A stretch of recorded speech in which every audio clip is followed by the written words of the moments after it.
Je vais laisser la parole à Olivia, à Camille et à Nico. Vous allez vous présenter déjà, présenter ce que vous faites, vos événements. Et puis l'idée, c'est de partager beaucoup de conseils, de cas d'usage sur l'utilisation des vues dynamiques dans Écoutille. Donc merci à vous d'animer cet atelier. Merci. Du coup, moi effectivement, je suis Camille, donc je suis accompagnée de Nico pour du coup la partie Delta Festival. Donc nous, on anime du coup cet atelier parce que on utilise énormément les vues dynamiques qu'on va vous montrer après. Pourquoi en fait déjà nous c'est quand même une organisation assez complexe sur la partie bénévole. On a 1100 bénévoles par jour. On a également 300-400 staff qui interviennent sur le festival, plus des responsables. Et encore, on a plein d'autres publics qu'on n'a pas encore mis sur Recrutir, mais ça va certainement arriver par la suite. Donc tous les prestataires, les techniciens, etc. Et donc nous, effectivement, voilà, on a vraiment beaucoup de monde qui passe sur la plateforme. Et on a également beaucoup de missions. Donc nous, c'est pour ça qu'on utilise les vues filtrées. Déjà pour distinguer nos publics. Parce que du coup, donc on a différentes entrées de public, bénévoles, Warriors, c'est notre staff responsable, Team Delta aussi nous-mêmes, hein, les membres de l'équipe, on met nos plannings. Donc on va différencier vraiment nos profils comme ça, et on va aussi faire notre suivi en fait de tous nos bénévoles, de savoir si ils étaient présents les années précédentes, est-ce qu'ils ont réalisé la réunion, est-ce que voilà plein de choses comme ça où on va utiliser du coup les champs personnalisés. Pour distinguer et faire le suivi de nos profils, pour ensuite du coup pouvoir les classer dans nos vues dynamiques. Donc en fait c'est un peu comme des grands classeurs où on met dedans tous nos pochettes de bénévoles quoi. Et donc voilà, on utilise vraiment ça de cette manière parce que on a une organisation très complexe et on peut pas faire du cas par cas. On va voir toutes les candidatures qu'on a. On peut pas passer 10 minutes, un quart d'heure, une demi-heure sur chaque profil. Donc on se facilite la tâche en les rangeant dans l'ordre qui nous convient selon nos stratégies quoi. Et on utilise aussi beaucoup les vues pour ranger nos missions, parce qu'on a donc 230 missions sur Recrutir, ça fait à peu près 2000 créneaux, on a calculé. Du coup, donc, pareil, on range nos vues, on va vous montrer nos missions, pardon, on va vous montrer ça, pour faciliter en fait les affectations. Pour éviter d'avoir du coup 230 missions qui arrivent dans le module d'affectation, on va utiliser encore une fois nos vues pour retrouver les missions. Et après du coup les membres aussi on utilise les vues pour envoyer des mails bien évidemment. Nous à chaque fois tous nos mails on les envoie via les vues personnalisées en fait.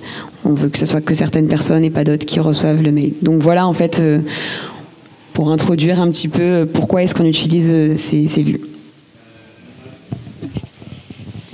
Alors bonjour, moi c'est Olivia, donc je suis la 3e cofondatrice de Yes Crew. Donc vous avez déjà rencontré Laetitia ce matin à 10h et Astrid à 11h, quelque chose comme ça. Donc nous ici on utilise beaucoup les vues, c'est pour ça que Ben m'a demandé d'intervenir. En fait, je l'ai vu dans la newsletter, donc voilà. Voilà. Nous, on utilise pas mal les vues parce qu'en fait, pour vous dire un peu ce qu'on fait, c'est qu'on est une association et on travaille en tant que prestataire d'événements pour mobiliser, organiser, planifier toute la partie bénévole. Donc ça veut dire que par exemple sur l'année 2023 qui va se terminer, on a travaillé sur 8 festivals.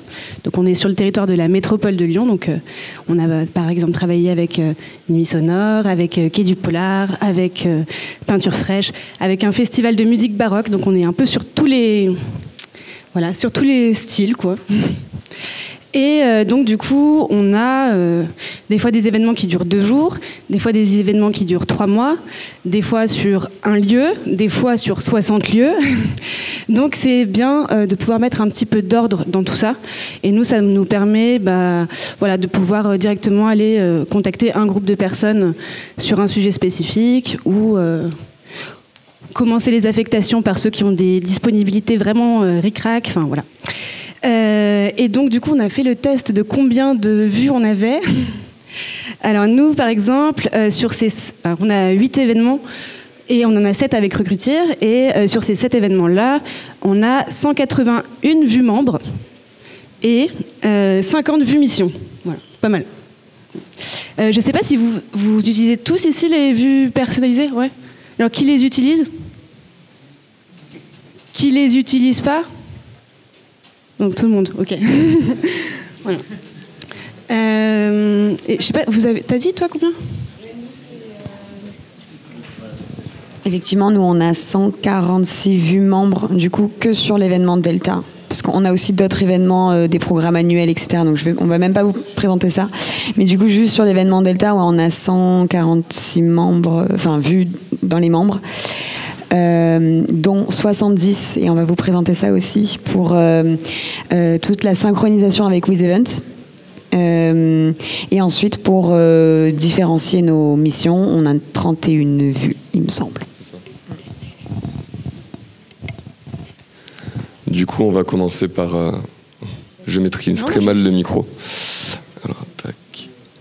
On va commencer par vous montrer, du coup, comment on a classifié nos missions. Parce que comme elle disait, du coup, on a 130 missions. Tac. On va cacher des trucs parce que sinon, ça va être... Ouais, c'est bon. Donc, comment on a fait ces typologies de personnes, comment on a classé ces personnes-là? En utilisant la fonction des tags, où toutes les missions bénévoles ont le tag bénévole, ce qui permet directement, quand on crée nos... Ouais, vas-y. Tac. Toi sur une mission... sur un service. Ce qui fait que directement, on a utilisé la fonction tag égale mission bénévole et ensuite, nous, on a classifié à l'intérieur du coup de ces missions-là, on a classé toutes les missions, parce qu'on disait on en a 230, par service. Donc on a le service accueil des publics, accueil du QG, donc ça c'est notre espace bénévole, donc c'est toutes les missions liées à l'accueil des bénévoles. Les missions bar, stand, Monde des possibles, c'est un programme aussi qu'on mène en parallèle sur le Delta. Et les missions engagées, les missions de Brigade Verte, de Brigade Safe, de Barao. Donc en fait, on a classifié comme ça les missions par typologie de public. Donc là, sur la partie bénévole. Ensuite, si on va sur la partie Warrior, c'est exactement pareil. On a la mission avec stand, gestion monétaire, stand, bar et accueil des publics. Tac. Du coup, tu présentes la partie membre. Ah oui, tu veux intervenir. Nous ici, on utilise des vues par mission.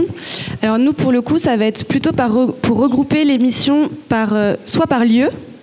Des fois, pour certains événements, on a plusieurs lieux. Par exemple, un festival comme Quai du Polar, c'est un festival de littérature.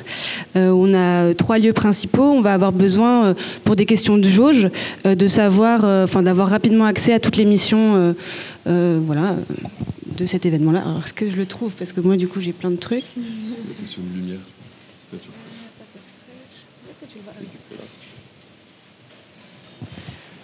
Alors, voilà, donc là par exemple c'est trié d'un côté par lieu, donc comme ça on peut voir rapidement toutes les missions qui sont en lien avec le Palais de la Bourse ou l'Hôtel de Ville, etc. Et par type de mission, si on a besoin d'envoyer par exemple des mails à toutes les personnes, on a besoin de rapidement avoir toutes les missions qui sont en lien avec l'enquête dans la ville ou avec les référents, on peut avoir tout ça rapidement sous les yeux. Voilà, c'est les 2 raisons pour lesquelles on trie les missions. Et du coup, effectivement, c'est intéressant de voir. En fait, là, du coup, c'est juste une manière de trier. En fait, on retrouve la mission plusieurs fois dans une même vue, si je comprends bien. Donc, en fait, là, l'utilisation, c'est vraiment pour trier de cette manière.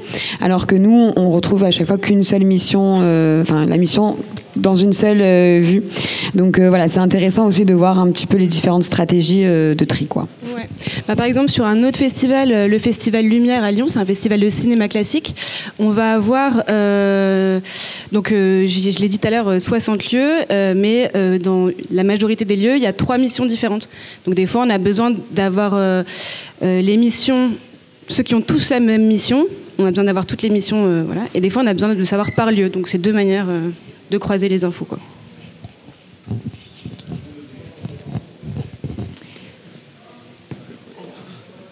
du coup, pour revenir sur le Delta, on fait des ping-pong, on s'est dit que ça allait être un peu plus sympa. Du coup, donc là, je vais vous montrer comment est-ce qu'on a utilisé les vues personnalisées dans nos membres, du coup. Donc, pareil, on va cacher parce que vous voyez, il y en a vraiment beaucoup.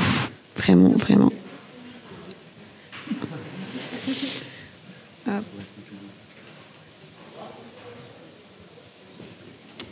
Voilà. Alors, du coup, vous voyez, nous, on a, donc dans nos différents dossiers, on a d'abord, en fait, les 2 premiers dossiers qui comportent donc pas mal de vues. Déjà, rien que sur les candidatures, parce qu'on a reçu... Voilà, on a 4421 membres qui se sont inscrits du coup en 2023. Donc évidemment, ça fait beaucoup de gens qui s'inscrivent, donc on s'y retrouve pas si on les classe pas un minimum. Donc du coup, au niveau de nos candidatures, on a classé, donc on a candidature bénévole et on a autre candidature. Je vais pas m'attarder sur ça, mais autre candidature, c'est tout ce qui est du coup responsable, warrior, etc. Où là, c'est un peu moins fastidieux. Donc on est sur quelque chose d'un peu moins complexe. Mais par contre, sur les candidatures bénévoles, on a, nous, différencié on a fait différentes vues parce qu'on voulait d'abord avoir en priorité, ça c'est selon notre stratégie, on veut avoir en priorité les anciens bénévoles, ceux qui sont déjà venus les années précédentes, donc c'est ceux qu'on va traiter en premier. Donc du coup, c'est pour ça qu'on a utilisé... on a créé une vue des candidats qui étaient présents les années précédentes. Et donc, vous voyez, effectivement, il y a quand même beaucoup de, beaucoup de filtres utilisés. On utilise à fond les filtres, énormément. J'adore les filtres, hein, très, très sincèrement. Et donc, du coup, voilà, je mets dedans tout ce que je fais pour vraiment retrouver mes personnes. Elles ne sont pas blacklistées, elles ont été acceptées les années précédentes, etc. Pour vraiment avoir que les personnes qui correspondent à ce que je recherche. Et ensuite, du coup, on va distinguer comme ça, par la suite, ceux qui n'étaient pas forcément présents sur les anciennes éditions, mais qui avaient quand même fait une réunion l'année dernière, par exemple. Ou après, du coup, voilà, tous les candidats bénévoles qui sont nouveaux. Voilà, donc on distingue en fait nos profils de cette manière, déjà rien que pour le recrutement.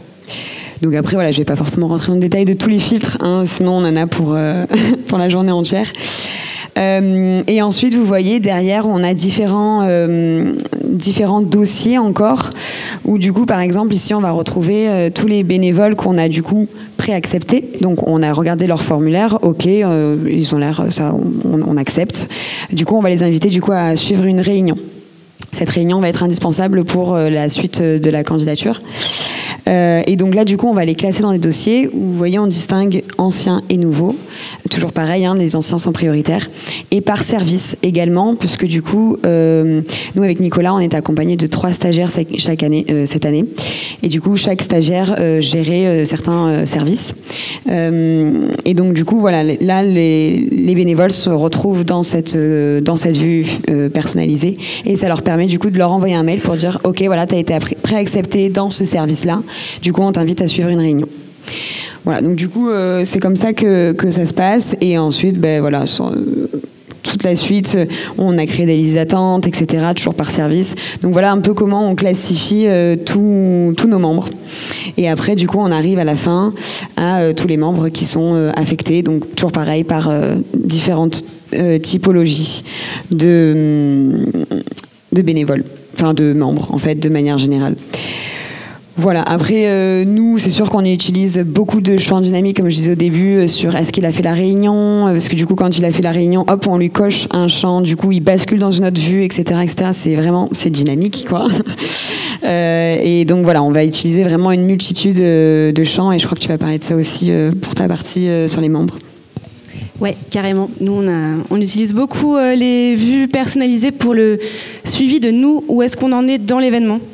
Mais je vais vous en parler juste après, parce que ce que je voulais vous dire aussi par rapport aux vues, c'est... Alors, qu'est-ce que je cherche ? Là, on est où ? Non. Voilà. Nous, on utilise pas mal les vues pour voir un peu d'où viennent les bénévoles et qu'est-ce qu'ils veulent faire. Donc, on n'a pas un recrutement comme... dans d'autres grands festivals, nous, on prend vraiment tout le monde. Donc des fois, ça nous met un peu dans l'embarras, mais en général, c'est super sympa. Et on va accepter chacun avec ses contraintes, ses envies, etc. Donc on commence toujours par par affecter les personnes qui ont le moins de dispo ou qui veulent refaire exactement quelque chose de très précis. Alors, est-ce que j'ai des exemples ? Ah oui, c'est ça que je voulais dire en fait à la base. On a aussi pas mal de partenariats associatifs. On travaille avec une cinquantaine d'actions sociales sur le territoire de la métropole. Donc des personnes qui sont en situation d'isolement social et qui viennent passer un bon moment sur des événements culturels et qui ont parfois des besoins spécifiques. Soit ils veulent venir en groupe, soit ils ont des contraintes horaires parce qu'ils doivent être rentrés dans leur lieu d'hébergement à telle heure. Enfin voilà, il y a plein de contraintes. Donc aussi, ça nous permet d'affecter par typologie de personnes. Donc voilà, donc ça nous sert à retrouver facilement nos listes. Voilà, le SNU par exemple, on va éviter de mettre des missions de bar à des enfants de 16 ans. Voilà. Et de nuit, voilà. Et après, voilà, c'est ça. On a les process d'affectation où on va commencer par peut-être ceux qui ont peu de souhaits de mission. Par exemple, ils ont choisi dans leur formulaire qu'une seule mission. Donc, on va commencer par ceux-là. Puis, peut-être aller vers ceux qui sont moins dispo, mais ils veulent vraiment venir. Donc, on va commencer par eux. Puis, voilà, après, on va vers tout le monde. En fait, du plus complexe au plus simple. Mais je pense qu'en fait, on doit être nombreux à fonctionner comme ça. Hein. Mais la vue personnalisée, c'est vrai que ça permet un peu de savoir où on en est. On se dit, ceux qui veulent tous être au bar, c'est fait. Allez, les autres, on commence. Et effectivement, on utilise pas mal les filtres pour savoir où nous, on en est. Donc, par exemple, là, c'est un festival qui vient de se terminer, donc il n'y a plus aucun planning à envoyer. Mais quand on a fini notre planning et qu'on a fini d'affecter 100 personnes, on sait qu'on peut faire une petite campagne et puis voilà. Et puis ensuite, une fois que c'est envoyé, il passe dans envoyer, puisqu'effectivement c'est dynamique. Et nous, ce qu'on fait, c'est qu'on leur demande tout le temps de nous confirmer leur participation pour éviter les no-shows. Et donc du coup, une fois qu'ils nous ont répondu par mail, par téléphone, etc., on peut les passer dans OK. Et s'ils nous ont demandé des modifications, ils sont dans à renvoyer, etc., etc. Donc on sait tout le temps où on en est. Voilà, c'était ça que je voulais dire surtout. Je vais essayer sans micro. Ah, t'es sûr ? Vous m'entendez sans micro ? Ouais, parfait. Je voulais juste retomber. On va continuer avec le micro. Je voulais juste rebondir du coup sur ce que tu disais. Ce qui est assez marrant, c'est que nous, là, comme elle a fait son statut de... Est-ce que tu peux remettre ? Attends, je recherche, pardon. Voilà. Statut du planning. Finalement, nous, on avait mis tous nos dossiers, en fait, c'était un peu les étapes de notre process. On avait les candidatures envoyées, réunions à placer. Alors qu'elle, justement, elle a créé un seul dossier où elle a réuni... ça, je voulais juste souligner que c'est assez particulier. On a des méthodes de fonctionnement différentes, mais qui se rejoignent. Tac. Du coup, nous, on a beaucoup utilisé cette année les vues personnalisées pour le paramétrage WithEvent et les règles de synchronisation. Tac. Je vais vous montrer ça. C'est pour paramétrer du coup tous les accès, les dotations et les droits aussi. Les droits d'accès WithEvent, si la personne a le droit d'être vendeur ou pas. Du coup, on a fait pareil des dossiers par accès, justement pour pouvoir après créer dans la partie intégration, créer des règles de synchronisation et dire que par exemple la vue bénévole Warrior J1 avait le champ WithEvent entrée bénévole, valeur vraie, pour qu'ils puissent après paramétrer les accès. Donc on a créé, on s'est amusé, c'est un bien grand mot, on a créé à peu près, je crois que tu me dis, il y a combien de... 70, ouais. Il y a 70 du coup vues personnalisées différentes avec du coup pour la partie accès bénévole J1, bénévole J2 jusqu'à J5 puisqu'on a 5 jours de festival. Pareil pour toutes les typologies de publics différents, les responsables, les teams Delta. Pour les dotations, pareil, puisqu'on a des règles aussi assez particulières en fonction de si la personne fait plus de 2 jours de mission, elle a plus ou moins 1 ou 2 t-shirts. Donc pareil, c'était à chaque fois des vues filtrées à créer pour pouvoir après raccorder tout ça avec les champs WithEvent. Donc ça fait énormément... Pourquoi ça glisse ? Tac. Je sais pas. Ah ok, c'est à l'envers. Petit bug peut-être. Mais du coup, voilà, on a énormément. Après, on a aussi pareil pour les accès intra-sites, parce qu'on a des plateformes VIP, on a des accès intra-sites pour aller dans l'espace catering, pour aller derrière les bars. Donc pareil, on a fait à chaque fois des vues filtrées pour toutes les différentes typologies d'accès intra-site. Et ensuite, on a fait exactement pareil pour les dotations. C'est un petit peu plus simple. Parce qu'on n'a pas non plus beaucoup de dotations, c'est casquette en fonction de si la mission est en plein cagnard. Et après, les t-shirts. Et après, les droits, c'est pareil, en fonction des missions. Donc là, pour le coup, c'est des vues filtrées. On a fait des vues personnalisées en fonction des missions. Pour telle mission, il était nécessaire que du coup, le paramétrage du event fasse qu'il a un droit d'accès vendeur, par exemple, ou banquier, pour qu'il puisse donner du cashless. Ou pareil pour les responsables. Et pour la partie contrôle d'accès aussi, il faut que le bénévole puisse débloquer le pad pour pouvoir passer en mode contrôle d'accès.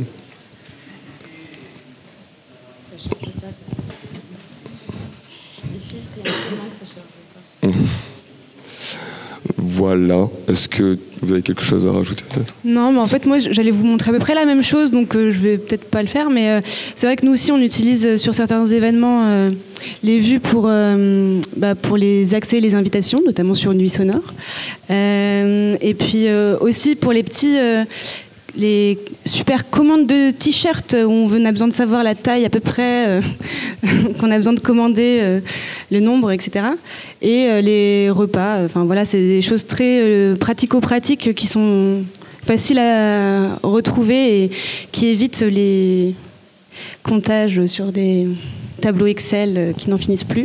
Ça, c'est super pratique. Comme dirait Ben, c'est super puissant.